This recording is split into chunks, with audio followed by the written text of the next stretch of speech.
जय श्री कृष्ण। कृष्णाय वासुदेवाय हरये परमात्मने प्रणतक्लेशनाशाय गोविंदाय नमो नमः। श्रीमद् भगवद गीता प्रथम अध्याय श्लोक 19 एवं 20। सघोषधार्तराष्ट्राणां हृदयानि व्यदारयेत् नभश्च पृथिवीं चैव त्वमुलव्यनुनादयन्। नभः च पृथिवीं च एव, आकाश और पृथ्वी के अभ्यनुनादयन प्रतिध्वनित करिया सह तमुलः घोषः, से तमुल शब्द धार्तराष्ट्राणां धृतराष्ट्रेर पुत्रगणेर हृदयानि हृदय सकल व्यदारयत विदीर्ण करिल।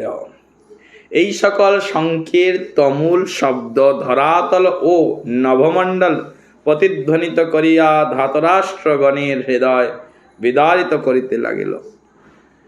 অত ব্যবস্থিতান দৃष्ट्वा ধার্তরাষ্ট্রান সবান্ধবান, অথ ব্যবস্থিতান দৃष्ट्वा ধার্তরাষ্ট্রান কপিধ্বজঃ প্রবৃত্তে শস্ত্র সম্প্রাতে ধনুরুদ্যম্য পাণ্ডব। ऋषिकेशं तदा वाक्य इदमाह महीपते। हे महीपते, हे महाराज, अथ अनंतर शास्त्र संप्याते प्रवृत्ते अस्त्रादि निक्षेप आरंभ काले कपिध्वज पांडवपुत्र अर्जुन धार्तराष्ट्रान् धृतराष्ट्रेर पुत्रगणेर व्यवस्थितान् दृष्ट्वा युद्धोद्योगे अवस्थित देखिया धनु उद्यम्य धनु उत्तोलन पूर्वक तदा तत्काले ऋषिकेशम श्रीकृष्ण के हृदय वाक्यम এই কথা आह বলিয়াছেন।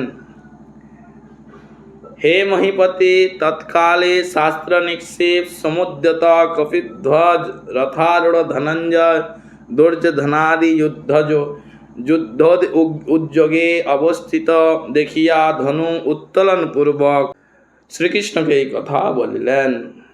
এখানে বিভিন্ন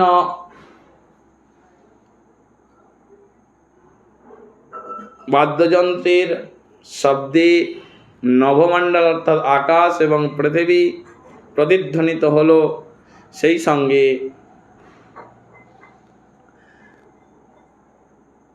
ধৃতরাষ্ট্রের পুত্র দুর্যোধনের ভয় উদ্যত হল এবং অর্জুন দুর্যোধনাদি যুদ্ধ করবেন এরকম অবস্থা দেখে নিজেও ধনুষ উত্তোলন করে भगवान श्री कृष्ण के बोलते लगलें आगे। जय श्री कृष्ण।